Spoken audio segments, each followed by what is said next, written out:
Ever notice how in scary movies, animals can sense spirits that you humans can't? Ever notice how the spirits are supposed to move incredibly fast? Scientists say dogs and some other animals can't watch TV because their eyes are more as sufficient than ours, and they usually see the TV as one picture or just static. Basically, videos are made up of pictures of running at a high rate of speed, right?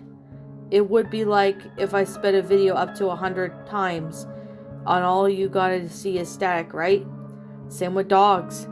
Now, if spirits aren't transparent, they're completely visible, but they move too fast for us to see. That might be why animals can see them and we can't. That would explain the shadows you sometimes see out of the corner of your eyes. Or what your pet's staring at right now. I guess we'll never know, will we?